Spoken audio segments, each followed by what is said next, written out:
on to sin, but yet and still we move on. Plus the lyrics like Anthrax, when sin steps up in the place, we tell it get back. Kids wanna murder the flow, but the son of man was murdered, set me free and let y'all go. I'm not ashamed, a matter of fact, I probably tell of it. Before Christ, I lacked in some intelligence. So now the truth is made oh so relevant that I can't help but stand but to tell of it. So go. Hey yo, hey yo, hey yo, hey yo. We are back. Welcome to the Standard 81 podcast. My name is Sincere, and I am happy to be back with you guys for another discussion. Tonight we'll be discussing it is time to grow up. But before we get into anything more, let's go ahead and take a 30-second break, and I'll be right back with you here in 3, 2, just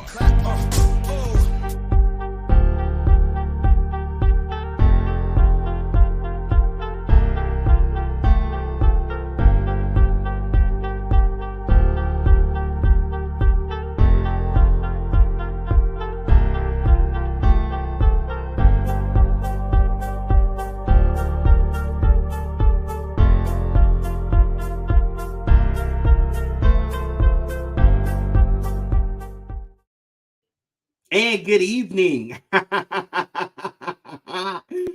And we are back. Let's start getting into this. But before we go any further, let's go ahead and give me a like. I greatly appreciate that. Hit that thumbs up button for me. I greatly appreciate that 100%. And as well, go ahead and subscribe if you haven't already, and hit that notification bell. I greatly appreciate it. This is going to help the channel grow and the message to get out to more and more people, and share this with somebody that you think needs it, as well as comment down below and let me know what you think about the content.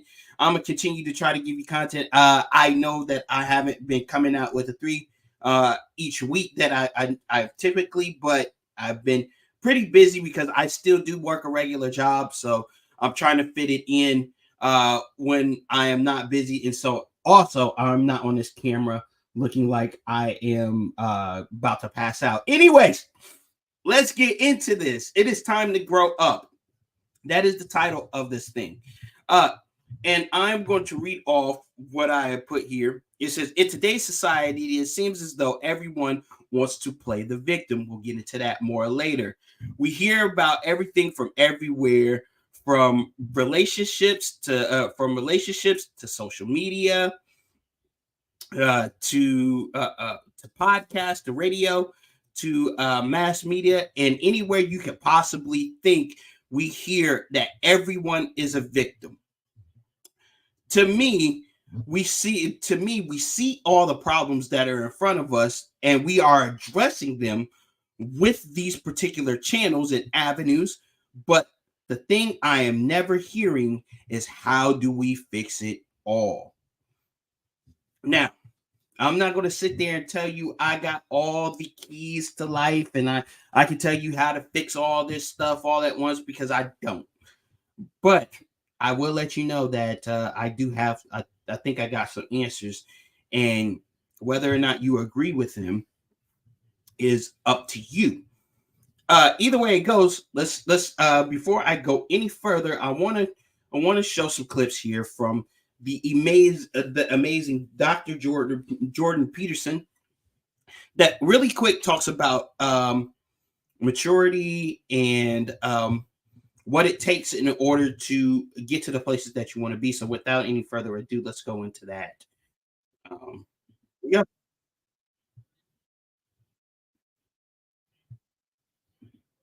That will cost me tomorrow or next week or next month or next year or 5 years down the road. I contemplate my extended self, which is like a community across time, and I bind my decisions in the present by my covenant with my future self. That means I sacrifice the whims of the moment to the optimization of the medium and long run. If I'm wise and mature, then I don't make decisions now that will cost me tomorrow or next week or next month or next year or 5 years down the road. I contemplate my extended self, which is like a community across time, and I bind my decisions in the present by my covenant with my future self. That means I sacrifice the whims of the moment to the optimization of the medium and long run. If I'm the more immature you are, the more you are ruled by motivations that want to attain gratification right now, regardless of medium to long-term cost. And so actually what happens is that as you mature and you learn to, quote, delay gratification, which is an oversimplification, you learn to subordinate the demands of immediate motivational and emotional states to long-term social harmony and your own long-term well-being. The more immature you are, the more you are ruled by motivations that want to attain gratification right now, regardless of medium to long-term cost. And so actually what happens is that as you mature and you learn to, quote, delay gratification, which is an oversimplification, you learn to subordinate the demands of immediate motivational and emotional states to long-term social harmony and your own long-term well-being. All right, so you heard those two quotes. We had two incredible quotes from the amazing Dr. Jordan Peterson, and the first one he was talking about how maturity goes, and the second one he was talking about immaturity, right? So, or I got that vice versa. The first one he was talking about immaturity, and the second one he was talking about more maturity. And here's the thing that I am seeing, and I want to press on 3 points tonight, is a lot of people don't want to deal with their immaturity or their lack of accountability. And I know this is said a lot on these podcasts, on these streams and stuff like that, and you see different people talking about different things. But here's the thing that I begin to notice, and I've said this before in plenty of my live streams, that one group is pointing out the other group, and the other group is saying, "Oh, you're wrong. You need to do this, and you need to do that, and you need to take out accountability. You need to take accountability." Men are pointing out women's flaws, and women are pointing out men's flaws, and so on and so on. And everybody is the victim. And that's what I want to talk about first, is victimhood. Everybody is a victim. Everybody is a victim. And I'm not talking about victimhood in the states of somebody being done wrong, but it can fit within that particular context, because men are steadily telling women, "Oh, you did this, and you did that, and woo, and this is the reason why men are running away," and all this good stuff, which is true to a certain extent. But I have also said this: what men allow is what the ladies will do. I heard this once, or actually, I've heard this several times, honestly. The reason that women have such rights, and this is going to sound very controversial, is because a group of good men got together and said, what's being done to this particular sex and this particular gender is not right. We need to expand their reach so that they'll be able to do something, that they'll be able to do more, and they'll be able to grow more, and they'll be able to thrive. And having said that, good men, that's what good men do. They want to make sure that their counterpart is able to thrive and grow and continue to. But the more we glorify these things, or the more we give light to the things that we shouldn't, the more we can continue to play the victim, and the more we can continue to say we're just confronting the issues. Guys, I'm here to tell you, you can't be the victim and still be dealing with the same people that victimize you at the same time. What do I mean? If you say that women are out of control, they're masculine, and they're overly promiscuous, you can't be out here interviewing and dealing with OnlyFans models and and Instagram baddies and all this other stuff, and they complain and they complain when ladies that are coming up and women that are coming up are doing the same thing that they see you glorifying, doing the same thing that they see you giving attention to. And I know what you're about to say. I know what you're about to say. There's a difference between sexual attention and attention for commitment. Yeah, you're 100% right. Guys are stimulated by what they see. But a good man knows how to control his sexual urges. He knows that he has them. He knows he has a desire for them, but he knows how to control them. This is why the Bible talks about self-control. It's one of the fruits of the Spirit. So that this way you can know what's inside of you, your instincts and all that good stuff, and you are able to go to God and say, God, I need self-control. I need to learn how to control the instincts that which are inside of me, which may not be necessarily bad, but it's not the time to wake those up. The Song of Solomon says this: do not awaken love before it's time.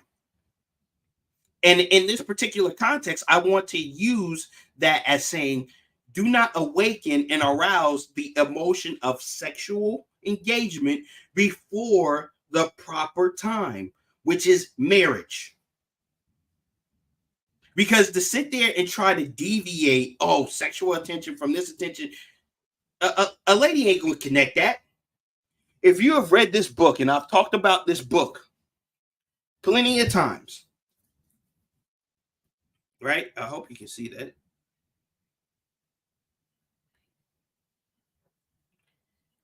Men think like waffles, women think like spaghetti. And if you read that book and you've seen that, you will know that for women, that is not a disassociate. The attention between sexual and marriage potential doesn't disassociate itself from one another. Those two things interconnect. Guys compartmentalize. That's why they say a guy can go out and do whatever with a woman and care less.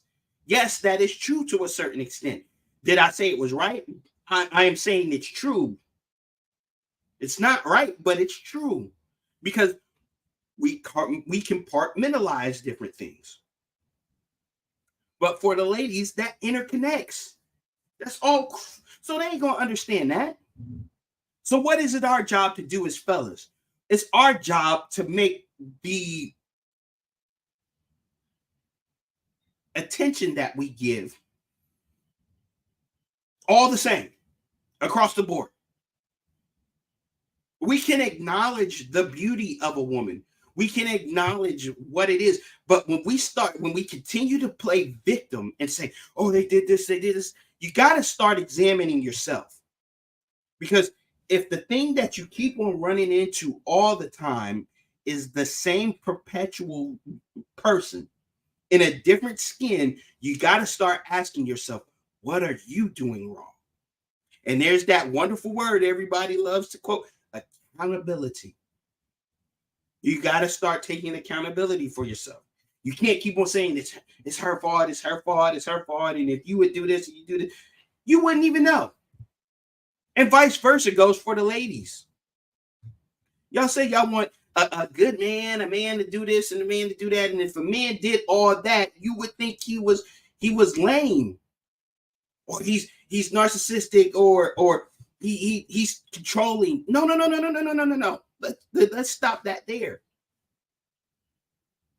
A real man's protection is saying, listen, girl, you don't need to be going out in that. Yeah, I know you bad. You look good. You got a nice body. You've been working out in the gym. All that, but you don't need to be displaying that for the world to see. You don't need to be talking like that, because that makes you look ignorant. That makes you sound ignorant. I'm not going to put up with that, because you wouldn't want me to talk to you like that. That's what good men do. It's not just protection as in, oh, look, I got muscles and, oh, I'm ready to go out in the street and no, it's not that. At least not 95% of the time. It's not going to be about physical aggression. Jordan Peterson, who we watch, he said men should have a monster, but know how to control that monster innately. Meaning, yeah, you could get into a physical confrontation. Yeah, but that's the easiest thing to do. How can we eliminate that? By making sure that we are eliminating the prospect of you doing that. Or being in those particular situations. Ladies, you can't sit there and say, oh, these guys are tricking me, knowing that these guys, knowing where these guys come from, and they're not demonstrating any character. I heard a girl say this. Oh, they don't show that right away. Well, listen, I'm gonna tell you like this. If your relationship with the person that you're in your relationship with is constantly off and on, and all you're doing is arguing and fighting, and then the only time y'all seem to get along is when you are physically intimate, or when money is being spent, then that's probably not the guy that is the best qualified for you. And so many ladies want to judge a man off of these animal instincts or the amount of money he's got or physical care, and you missed it. You missed everything that you should be looking for. And then all of a sudden you want to turn around and you want to play the victim and say, oh, they should, man, that's knowing that that's not the vast majority of men. Those are just the men you deal with. Those are just the men you deal with.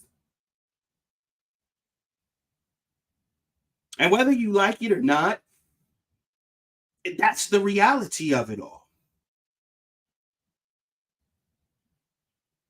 Which brings me into my second point, maturity. Now, let's talk about this. So many people say they want a person who is mature mentally, physically, and all this other stuff. You got to ask yourself, are you ready for maturity? Are you ready for somebody to be very mature with you? Are you ready to act like an adult? Or the times that you get with a person that treats you like an adult, you all of a sudden play the child and go into temper tantrums, throwing fits. And I'm not just talking to the ladies here. I'm gonna tell you this. As a man, I already know how I operate when I get upset. The first thing I'm going to do is evaluate the situation. And 9 times out of 10, I'm not going to want to talk very much in that particular moment, because I know the next thing I could do, the way I'm going to react is not very kind, and the things that are going to come out of my mouth may not be gracious at all. So it is better for me to stop whatever it is I'm doing, get away from the situation, and then come back to it and discuss it when I am more sound in mind. That's maturity. But when you're sitting there wanting to yell at each other and get in each other's face and talk about stuff, then all you're doing is showing how immature you are. When all you're doing is evaluating people off the stuff that you see with your eyes, which is their physical appearance, the amount of money they have, and all the stuff that the world says is important, then you're immature. Because you are, and you say, Sincere, how do you say that? Because you're measuring them in the same way that you've always been measuring them. You say, I'm physically mature, I'm responsible, I got my stuff together, but yet you're evaluating people at the same level you were evaluating them 10 years ago, but now you're just adding more stuff to the immature pile you had before. When honestly, that list should be going down instead of up. I have never met anybody that for the most part says they're more mature in their mindset and the things that they do have a big long laundry list of stuff that people need to qualify for. The list is very short and concise and to the point because you're looking for a certain group of people. And the more stuff you have on that list, the more you know that you're eliminating potential candidates for that position. But the less stuff you have on there, the more you can evaluate who a person is. If you leave a person alone long enough and let them talk, eventually they'll tell on themselves. But the problem is we want prefabricated, pre-made stuff, and we're so used to being fed in an instant, given things in an instant, that we forget in order for things to mature, they have to grow, they have to cook, they have to continue to spread. But we think to ourselves, a sign of immaturity is rapid growth. No, it's not. When have you ever seen a tree seedling been planted in the ground and then the next day it's a full-grown tree that can give shade to tons of stuff? Never. When has a farmer sown seeds and then the next day had a crop? Never. Even with all the stuff that they do with genetic tampering and all that junk, it still doesn't come instantly. It still takes time. When have you seen a person go from where they are to greatness overnight? Never. Now, to you, it may seem like they came out of nowhere, but honestly, when you sit down and talk to these people, they tell you how long they've been pursuing this thing, how long they've been going after stuff, how long it is that they've been working things out. And it shocks people and it amazes people because they're like, wow, I didn't even realize. Did you have to? Oftentimes, the things that we don't see in front of us are the very things that are getting these people that we admire so much to the next level. But we continue to generalize. We continue to set parameters like we were back in high school.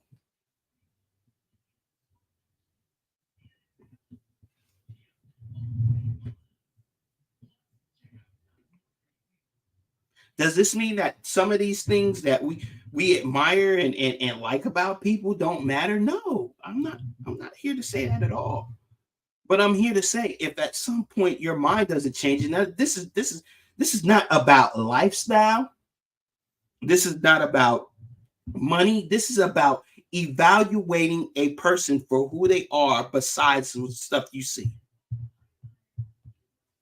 We're immature. If you don't know how to look at a person, and this is going to contradict what you hear out there. You know, don't hook up with those people who are in process because that's struggle of and you need to. I just recently this is current. I just recently heard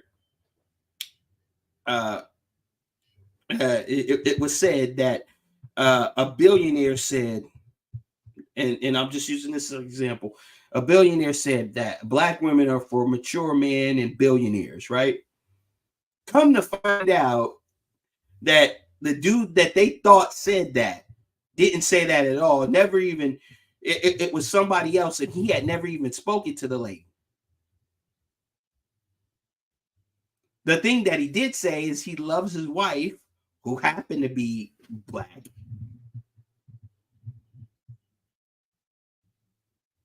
And the story behind him saying that and displaying his wife the way he did was because she was with him when he was still a bartender.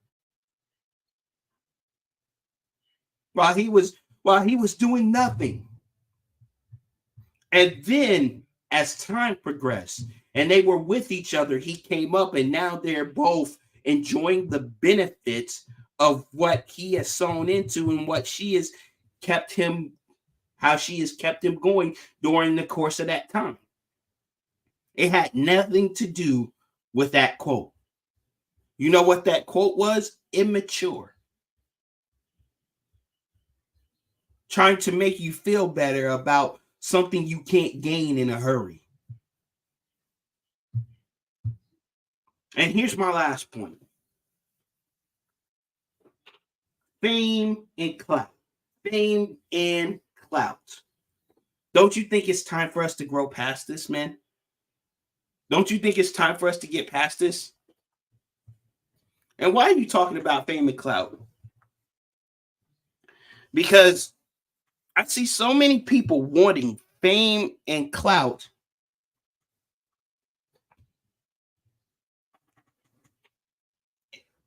that it's almost ridiculous now. And the sad thing about it is that they're willing to do anything for it, and they're willing to put themselves in any position in order to keep that. It used to be that when people wanted fame and popularity, they wanted to be known for good things. They wanted to be known for things that were morally right and upstanding. But now people just don't care. They don't care what they're known for. The saying that any press is good press, any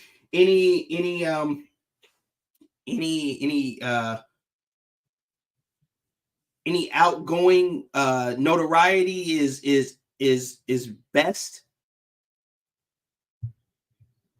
seems to be the thing of the day.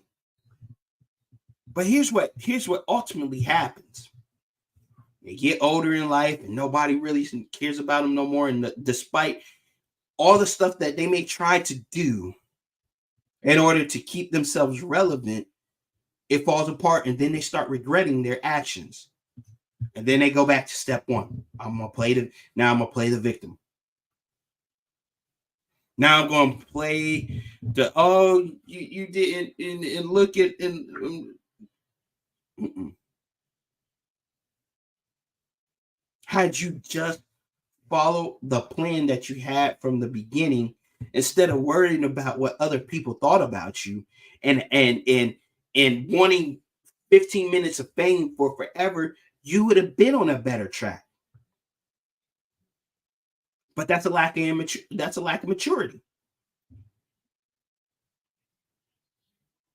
Because as you grow up, you start to realize less and less. You start to realize more and more that you care less and less about people that don't really know you like that.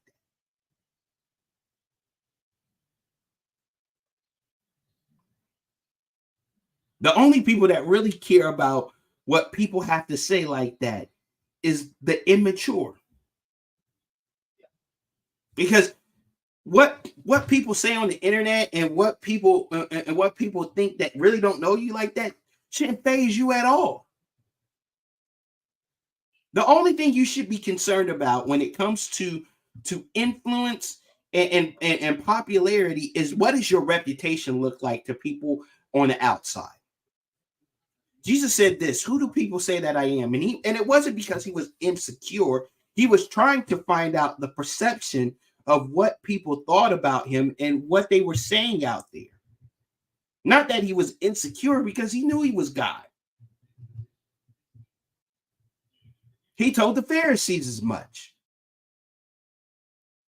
He just wanted to see what the perception was of him out there.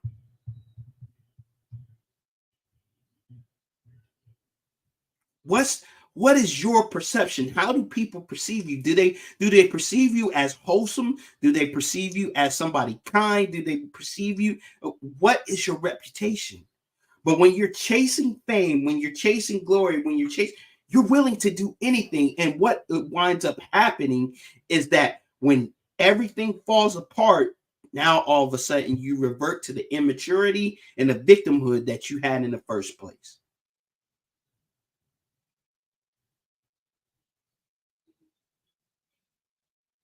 So what's the so I said all of that, and I said, what do you do to fix it?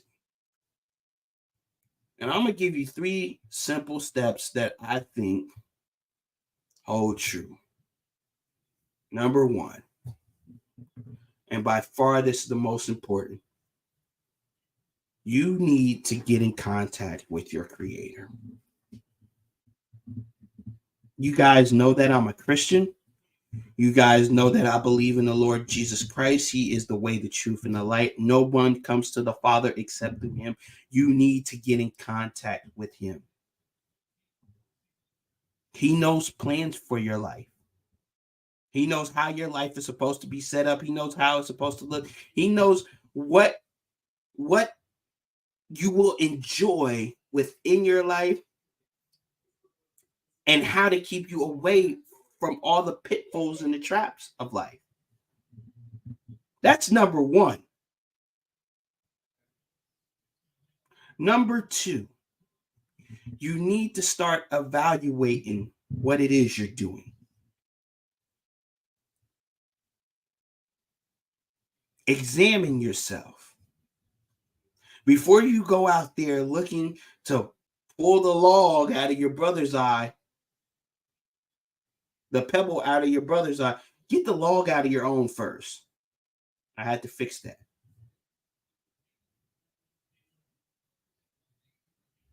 You can't sit there and say, oh, look at this person and look at this person when you got a big old blank in your eye that's obstructing your vision. You can't even see clear enough to get the pebble out of the person's eye. So evaluate that. What's going wrong? What's going right? That's the second step. And the third step is to get around people that are ultimately going to hold you accountable. And take that criticism graciously. Don't take it as them trying to demean you, trying to make you feel bad. Yes, sometimes I'm not going to sit there and tell you sometimes it's not going to sting and it's not going to hurt because it hurts for me. Sometimes I don't want to hear, oh, you're doing this and you're doing that. Sometimes I don't. I'm not going to sit there and lie about correction feeling the best. Correction oftentimes don't feel good at all. But a wise person accepts correction. That's what it says in the Bible. You want to consider yourself wise. You really want to be mature. Those are the 3 things you need. You want to grow up. You want to figure out how you can get your life right and how you can get better in this life. Those are the 3 things you need. You need to get in contact with your creator. You need to reevaluate your life. And then 3, you need to get with people that are going to hold you accountable. Not yes men, not circles, not inner circles who are all going to agree with you and say, oh yeah, go ahead. Or yeah, boy, you got it. Yeah, will they be there as support for when you're doing things right? Absolutely, 100%. But they also going to be there for when you're screwing up. And say, whoa, pause. You just messed up back there. Or pause. You're about to mess up. You need to reevaluate what you're doing. And I promise you this, if you put those 3 things into place, in that order, get to know your creator, evaluate your life, and then get people around you that'll hold you accountable. I promise you, things will begin to get better. And you will see that you will grow up.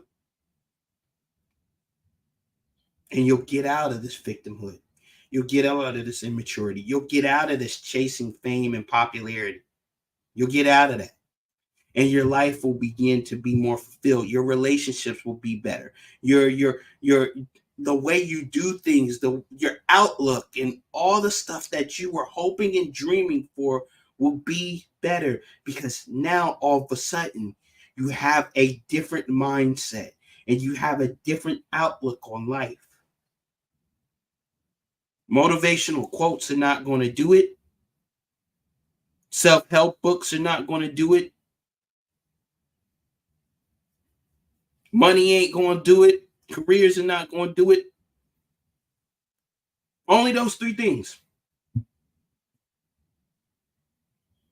You can choose to take my advice or not, but I promise you, when I started implementing that, I started getting in contact with my personal Savior, Jesus Christ, and I really surrendered. I mean, really surrendered my life over to him. Things got better.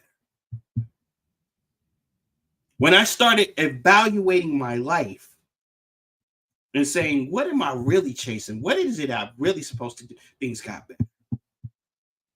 When I started letting people hold me accountable, my mother, my father, friends around me, and I started exposing the stuff that I was going through, and I was things got better. And I'm not here to say that I gained a massive amount of money and I built a business. No. I had more peace on the inside. I'm more joyful. I'm able to look at people and not see negativity all the time. I'm able to smile and enjoy things the way that they should be. I'm not constantly worried about how people see me and what my future looks like, because I care less. And I'm not saying that none of these things are important, because some of them are. But you start to realize as you go through life, it's like, wow, what was I thinking?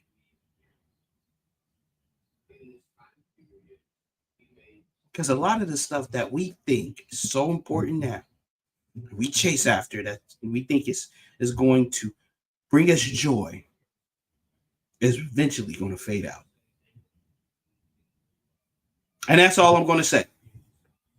Guys, check out the Standard 81 podcast over there on TikTok. I got a ton of videos there, and it seems to be popping off just a little bit. So go ahead and check that out and subscribe over there, as well as check out the Instagram page at Sincere the Artist. You can see some of the old content and some of the stuff that I was doing before I started going on in this social media journey. And you can check out some pictures and stuff and all that good junk there. As well, all my links are in my bio. You can email me and all that good stuff. Once again, like, subscribe, comment down below. If you're watching this after it's gone live, to type second watch there in the comments and let me know what you think about this comment, as well as share it with somebody you feel that needs it. And I will see you guys on the next one. Grace and peace to you all. I'm out. Peace.